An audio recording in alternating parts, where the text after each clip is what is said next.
मैं हूं अबीर खालिद अली और आप देख रहे हैं द आबिर खान शो।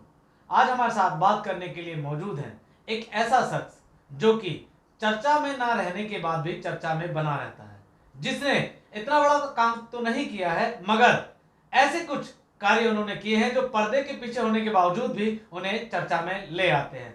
जी हाँ, मैं बात कर रहा हूँ आर्यवीर कुमार, फैशन मॉडल की। सर, बहुत बहुत स्वागत है आपका। थैंक यू सो मच अबीर भाई। आप हरियाणा के एक छोटे से गांव से आते हैं। जी मुंबई जैसे शहर के साथ साथ जी आप दुनिया के कई देशों में जाते हैं, जी। इतना सारा वर्क करते हैं। तो ये जो आपकी जर्नी है, इतनी छोटी सी उम्र के अंदर आपने इतना लंबा पायदान कैसे तय कर लिया? एक्चुअली अबीर भाई, मैं पानीपत का रहने वाला हूँ, हरियाणा से। जी जब मैं 2016 में मुंबई में आया था तो ये एक बहुत ही डिफ़िकल्ट वे था मेरे लिए। उस टाइम पे मेरे पास कुछ भी नहीं था जी। कहने को। तो मैं जब यहाँ पे आया था तो 20 दिन मैं मुंबई सेंट्रल स्टेशन पे भी मैंने गुजारे हैं। अच्छा, आपने बात बोली है हाँ कि जी। स्टेशन पे गुजारी है कुछ रातें आपने या दिन। जी। हर कामयाब व्यक्ति यही की बात क्यों बोलता है कि मैं भी स्टेशन पे सोया हूँ? हाँ, ये सब बोलते हैं क्योंकि देखो सबकी ना अलग अलग जर्नी रहती है। सबका अलग अलग जर्नी। अभी क्या करेगा कोई, अगर किसी के पास कुछ है नहीं मुंबई में स्टे करने के लिए, तो जी वो क्या करेगा। एक प्लेटफॉर्म एक ऐसा जरिया है जहाँ पे कोई भी आसानी से वहाँ पे स्टे कर सकता है और रह सकता है वहाँ पे कुछ टाइम के लिए, जब तक उसका कुछ सोर्स नहीं बनता कहीं पे जाने के लिए। तो मुंबई ऐसा ही है, मतलब सबकी एक अलग जर्नी होती है यहाँ पे स्टे करने के लिए। देश के साथ साथ पूरी दुनिया में हरियाणा को सिर्फ इसलिए जाना जाता है ज़्यादातर कि वहाँ पर पहलवान जी बहुत ज़्यादा होते हैं। जी जी जी। तो कहाँ पहलवानी और कहाँ माया नगरी? एक्चुअली क्या है अबीर भाई, मैं बीएससी करने के बाद कुछ टाइम के लिए ना मैं टीचर का भी काम किया मैंने। अच्छा, हाँ। अध्यापक रहे हैं आप? जी जी, मैं फिजिक्स पढ़ाता था +2 के स्टूडेंट को। जी तो उसके बाद मेरे को कुछ करीब कुछ 7,000 नियर अबाउट मिलती थी सैलरी। तो उसके बाद फिर मैंने वो ड्रॉप आउट करके फिर मैं दिल्ली में आ गया। दिल्ली में आने के बाद स्ट्रगल बहुत भारी रहा है, ऐसी बात नहीं है। स्ट्रगल ये लगा लो कि आप जो स्ट्रगल किया है वो एक स्विमिंग इंस्ट्रक्टर के तौर पे किया है जी दिल्ली में। जी फिर वहाँ से मंडी हाउस जाता था, धीरे धीरे अपना देखता था, थिएटर के आगे जाता था, क्योंकि मुझे एक्टिंग का शौक था, मॉडलिंग का शौक था। जी मैं कुछ नहीं जानता था मॉडलिंग के बारे में, ना ही एक्टिंग के बारे में, ना ही मेरा कोई कनेक्शन था। जी तो मैं जैसे ही वहाँ पे गया, कुछ लोगों से जुड़ा, बातें की, तो वहाँ पे एक एक्टर आए हुए थे, यशपाल शर्मा, जी जो हरियाणा से ही है। जी जी जी यशपाल शर्मा। जी तो मंडी हाउस में मैंने उनसे कांटेक्ट किया, उनसे बातें की, पूछा उनसे। तो उन्होंने मेरा उत्साह बढ़ाते हुए बोला कि कोई बात नहीं बेटा, लगा रहो, जो भी होगा देखा जाएगा। जी तो उसके बाद क्योंकि मैं स्विमिंग की जॉब एज ए ट्रेनर भी वर्क किया मैंने जी स्विमिंग का। तो फिर मैंने सोचा कि चलो भाई अपनी देखते हैं क्या होता है माया नगरी में जाके। जी। तब फिर मैंने माया नगरी की तरफ रुख किया था। फैशन मॉडल का खिताब कैसे मिला? फैशन मॉडल का एक्चुअली मेरे को कोलकाता की एक मॉडल मिली, जी जो कि रूस में मॉडल है, जी टॉप मॉडल में रह चुकी है वो। जी तो उसने मेरे को रिप्रेजेंट किया रूस में। जी उसने मेरी पहचान करवाई वहाँ पे। तो वहाँ पे पहचान करवाने से फिर मेरे को जैसे काम मिलना स्टार्ट हो गया। जी तो मुझे मैगजीन्स प्रोवाइड करवाई, उसने बहुत सारी मैगजीन्स प्रोवाइड करवाई। तो मैगजीन्स करते करते करते करते तो वहाँ पे एक अच्छा नॉन फेस बन गया। जी अभी इंडिया की जैसे वहाँ पे भी, इंडिया में भी मैगजीन्स बहुत ज़्यादा मिलने लग गई है अभी। जी तो इंडिया में भी अभी काम की कोई कमी नहीं, अभी आ रहा है काम, अच्छे से आ रहा है। जी। यानी कि हुआ ये, रशिया की एक रूप की रानी जी एक जी भारत के राजा, जो एक युवा है, जी। उसको रूस का राजा बना देती है। हाँ, एक्चुअली क्या है, देखो वो बहुत ही अच्छी टॉप मॉडल रह चुकी है वो। और उसके बहुत ही अच्छे कनेक्शन है, अपने बॉलीवुड में भी कनेक्शन है, वो आती रहती है यहाँ पे। जी तो है बेसिकली वो कोलकाता से, बट ज़्यादातर मोस्टली बाहर ही रहती है। जी तो वो आती है, जब भी आती है वो तो मतलब 2-3 वर्क तो मेरे को प्रोवाइड करवाती ही है वो। जी। तो अभी बस ये लगा लो उसी की देन है, जो आज यहाँ पे बैठे आपके सामने इंटरव्यू दे रहे हैं। फैमिली में संतुष्ट हैं आपसे? हाँ, फैमिली में संतुष्ट है। एक्चुअली अबीर भाई मैं बताना चाहूँगा आपको, मेरे मोम डैड बचपन में एक्सपायर हो चुके थे। जी। और हम एक्चुअली 3 भाई है। जो बड़ा भाई है, एक बीच वाला वो जर्मनी में रहता है, जो बड़े वाला वो दिल्ली में रहता है। तो आप छोटे हैं मैं छोटा फैमिली हूँ, में? हाँ जी मैं छोटा हूँ। तो मामा और मामी ने ही हमारे को पाला पोसा है, बड़ा किया है, पढ़ाया लिखा है। माँ हाँ यानी कि मामा ने, जी जो जी डबल माँ है, जी जी उन्होंने माँ का फर्ज अदा अदा किया किया है। है, बिल्कुल उन्होंने ही पाला पोसा। अभी वही हमारे लिए पेरेंट्स है, हमारे वही हमारे माँ बाप है। फ्यूचर के क्या प्लान है आपके? फ्यूचर के एक्चुअली अबीर भाई, फ्यूचर के बहुत बड़े प्लान। अभी एक हिंदी बॉलीवुड मूवी भी आ रही है। जी। हाँ, जो मेघना जी ने अभी घोषित की है इसकी, कुछ मीडिया वालों के सामने। जी। तो सोनम बाजवा के साथ अभी पंजाबी की जो मॉडल है, जी। उसके साथ में एक लव स्टोरी आ रही है जी। और एक्शन मूवी। तो उसमें अपने को लिया गया है, जी। कास्टिंग हुई है अपने उसमें। तो अभी चल रहा है बस। अपनी जर्नी के दौरान आपने किस किस देश की यात्राएं की हैं? रूस, सिंगापुर और दुबई और रूस, लिथुनिया। सिंगापुर। दुबई और लिथुनिया जी। आपके कपड़े बड़े बड़े स्टार पहनते हैं, जी कभी ऐसा नहीं लगता कि आप उनकी जगह आपको खड़ा होना चाहिए वहां पर? अच्छे एक्चुअली दिखते हैं, बाल भी आपने जिगजैग बनाए हुए हैं। क्या करें अबीर भाई, बस ये है कि जैसे वो कपड़े पहनते हैं, मेरा ब्रांड जैसे सीरियल में जाता है। जी। हाँ, मतलब 3-4 सीरियल ऐसे हैं जिनमें मेरा ब्रांड रेंट पे जाता ही रहता है। एफएमए के नाम से मेरा जो ब्रांड है जी। कपड़ों का, वो जाता ही रहता है। घाट कोपर में मेरा शोरूम है कपड़ों का, जी। और दिल्ली में है हौज खास में मेरा गोडाउन। तो चलता रहता है बस अपना चल ही रहा है उसकी वजह से। इस कामयाबी के पीछे किसका राज है? किसको श्रेय देना चाहेंगे इसका? एक्चुअली एक धर्मपाल नाम के व्यक्ति है जो कि संजय दत्त के घर में कुक का काम करते हैं। जी। तो एक्चुअली मुंबई से स्टेशन से उसी ने उठाया मेरे को। उसने अंधेरी वेस्ट में मरोल मरोसी में मेरे को रखा था, अपने घर पे रखा है। करीब 1 से 1.5 साल तक मतलब मेरे ये को बातें रखा। आप रिवील कर रहे हैं, ऑन कैमरा बोल रहे हैं, जी जी अपने जीवन की जो सच्चाई है हाँ, उसे मैं एक्सेप्ट करके स्वीकार कर बता रहे रहा हूँ, हैं। बिल्कुल बिल्कुल। क्योंकि धर्मपाल जो है वो मेरे मतलब अंकल नहीं, मैं उसको पापा ही मानता हूँ। क्योंकि मुंबई में दूसरा जन्म देने वाले वही इंसान है मेरे को।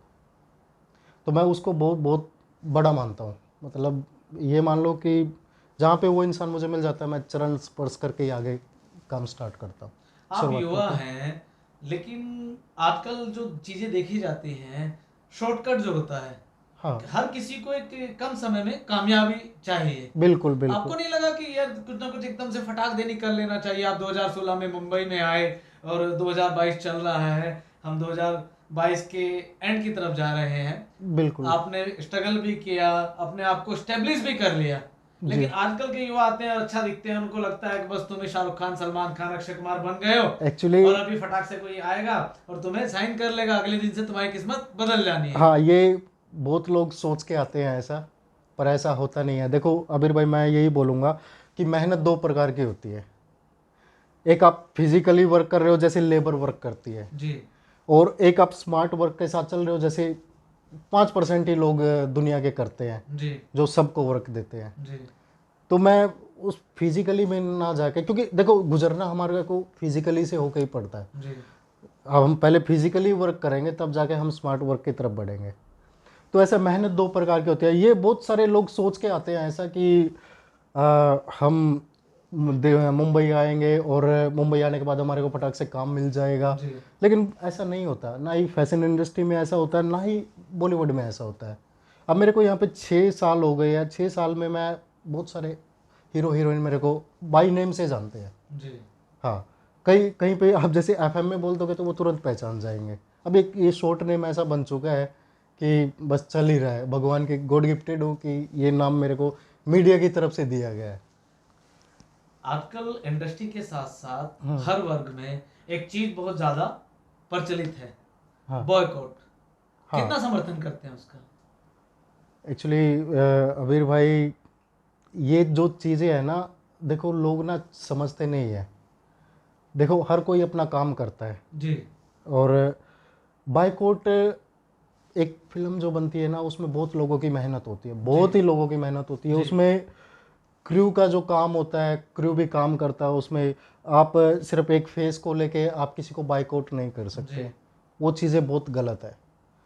क्योंकि आप ये भी देखो कि भी कितने लोगों की उसके पीछे मेहनत है, जी कितने लोग उसमें काम कर रहे हैं, वो सब चीज़ें भी देखनी ज़रूरी है। बायकॉट एक आजकल ट्रेंड चला दिया, बायकॉट बायकॉट बायकॉट, पर वो नहीं देखते कि भाई इसमें मेहनत कितने लोग कर रहे हैं। अभी ये शाहरुख खान की जो पठान। पठान मूवी जी जो आई है, अभी उसमें ये जो अपनी दीपिका पादुकोण जी है, उसके कपड़ों को लेके हाँ, कलर कुछ, है उनका कुछ। हाँ, कुछ टिप्पणी की जी गई है। एक्चुअली मैं ये बोलना चाहूँगा कि जैसे वो कलर के कपड़े ना साधु भी पहनते हैं, साधु संत भी पहनते हैं, जी। तो उसमें मतलब मैं समझ नहीं पा रहा उस चीज़ को कि लोग बाइकआउट की तरफ उस क्यों बढ़ कलर के रहे हैं। कपड़े तो पहले भी अक्सर पहले फिल्मों में बहुत यूज हुए बहुत हैं, सारी फिल्मों में पहने बहुत गए सारी। हैं। तो ऐसा क्यों कि शाहरुख खान की फिल्म पठान है इसीलिए ये बायकॉट का ट्रेंड चलाया गया है, या फिर हर जगह हाँ, राजनीति हावी होती जा रही है? अब ये भी बोल सकते हैं कि इसमें कुछ भी हो सकता है वीर भाई, इसके बारे में मैं बोलना नहीं चाहूँगा। बहुत सारी चीज़ें हैं जो कैमरे के पीछे भी होती हैं, जो लोग अभी जैसे क्या होता है ना, जैसे लोग ना एक दूसरे से द्वेष की भावना भी रखते हैं, लेकिन वो चीज़ नहीं है। हम सब भाई आपस में सब मिलजुल कर रहना ही सबसे बड़ी बात है। और अगर पठान मूवी में कितनी मेहनत हुई है वो चीज़ भी तो देखो ना आप, क्रू ने कितनी मेहनत की है वो भी देखो आप बाइकआउट कर रहे हो, उसमें बहुत सारे लोगों का नुकसान है। प्रोड्यूसर का तो नुकसान है ही, अब बहुत सारे लोगों का भी नुकसान आगे। लेकिन कुछ लोगों का कहना यह है कि उसके अंदर गंदगी दिखाई जा रही है, तो उसका बायकॉट जरूरी है। गंदगी, हाँ देखो, इतना अगर गंदगी दिखाई जा रही है तो सेंसर उसको पास नहीं करता। राइट। अगर सेंसर ने पास किया है तो फिर हम तो क्या बोल सकते हैं उसके बारे में, क्योंकि फिल्म इंडस्ट्री के ऊपर भी सेंसर बोर्ड है ना, वही सब चीज़ें देखता है, जी। वही पास करता है, वही फेल करता है, वही करता है सब कुछ। तो जब सेंसर ने पास कर दिया तो हम क्या बोल सकते हैं उसके बारे में। आप बॉलीवुड से हैं, जी, बॉलीवुड की एक सबसे अच्छी एक बात बताइए। बॉलीवुड में क्या होता है ना, देखो, बॉलीवुड बहुत बड़ी इंडस्ट्री है और सब लोग आपस में ना मिलजुल कर रहना पसंद करते हैं। और बॉलीवुड में ये भी है, देखो, कोई किसी की बुराई भी नहीं करता है, क्योंकि सब मिलजुल कर ही काम करते हैं, सब मिलजुल कर ही रहते हैं। तो ये सबसे बहुत अहम बात है कि हम सब मिलजुल कर रहते हैं, मिलजुल कर काम करते हैं। बॉलीवुड की सबसे बुरी बात बताइए। बुरी तो क्या बताया अबीर भाई, आई थिंक मेरे हिसाब से तो बुरी बात मेरे को कहीं झलक नहीं आपको दिखाई नहीं पड़ती है। देती है बुरी बात? नहीं, आप सोशल मीडिया पे इतनी सारी बुरी बातें सुन सकते हैं। हाँ, सुन सकते हैं, बहुत सारी चीज़ें हैं देखो, पर हम उनकी तरफ नहीं बढ़ेंगे, क्योंकि देखो मैं भी उस चीज़ का हिस्सा हूँ, तो हम सब काम कर रहे हैं उसके लिए। तो हम जहाँ से हमारी रोजी रोटी चल रही है ना, हम उसकी बुराई नहीं कर सकते। ये बात है आबिर भाई। आपकी तरफ से हम्म। आप जैसे युवाओं के लिए कोई संदेश? हाँ, मैं संदेश देना चाहूँगा। देखो, कोई भी अगर इस इंडस्ट्री में आ रहा है तो ये सोच के ना आए कि भाई मेरे को आते ही काम मिल जाएगा, ये हो जाएगा। देखो, मेहनत करनी पड़ती है, सबको मेहनत करनी पड़ती है, और आप जितना रगड़े जाओगे उतना अच्छा है, क्योंकि आपका निखार भी उतना ही बेहतर होगा। तो मेरे हिसाब से ना, ये सोच के मत आइए कि भाई एक साथ में हमारे को 2 मिनट की मैगी है, आया खा लिया, सक्सेसफुल हो गए, चले गए। ऐसा नहीं है। यहाँ पे आगे टाइम देना पड़ता है, चीज़ों को समझना पड़ता है, अपने आप को कैसे सर्वाइव करना, वो सब चीज़ें देखनी पड़ती है। क्योंकि बहुत सारे आते हैं, मेरे साथ में आए थे दिल्ली से कुछ नौजवान, जो कि स्टेशन पे जब तक उनके पास पैसा रहा, फंड रहा, घर से फंड आता रहा, तो उन्होंने मुंबई में खूब सर्वाइव किया, अच्छे से रहे। तो जैसे ही पैसा फंड ख़त्म हो गया तो वापसी बैक टू हो, पवेलियन। हाँ, बैक टू पवेलियन हो गए।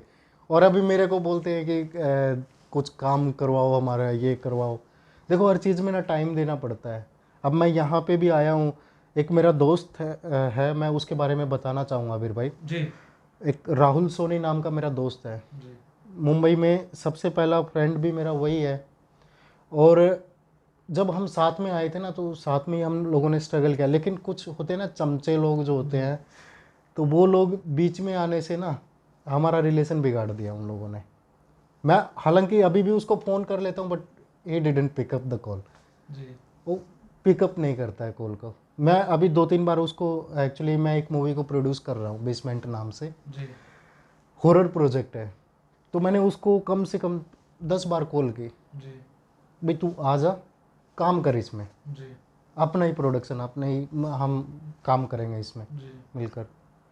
तो उसने ज़रूरी नहीं समझा उस चीज़ को। दुख भी होता है कि भाई कुछ लोगों ने आके ना हमारा रिश्ता बिगाड़ दिया। एक्चुअली क्या, 2-3 आए हैं लोग ऐसे कि भाई दोस्ती के बीच में दखल अंदाजी पैदा जी कर दी जी उन्होंने, और चमचागिरी उसकी करने लग गए, उसकी बुराई मेरे सामने करने लग गए, मेरी बुराई उसके सामने करने लग गए। तो दोनों में भेदभाव, एक्चुअली उसका ट्रस्ट अच्छा नहीं था, जी इस वजह से हो गया। मैं उस पर ट्रस्ट करता हूँ, मैं अभी भी सामने से कॉल करता हूँ उसको, बट मैं मिस तो करता ही हूँ उसको। बहुत बहुत ही अच्छा दोस्त है मेरा। जी और जब भी भगवान मिलाएगा तो देखते हैं आमने सामने। मैं इतनी बार कॉल कर चुका हूँ, उसको उठाता ही नहीं है वो, पर याद तो आती है, क्या करें अभी।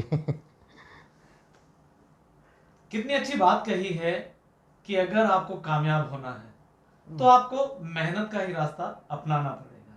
शॉर्टकट भले ही आपको जल्दी कामयाबी दे दे, लेकिन उसका अंत अच्छा नहीं होता है।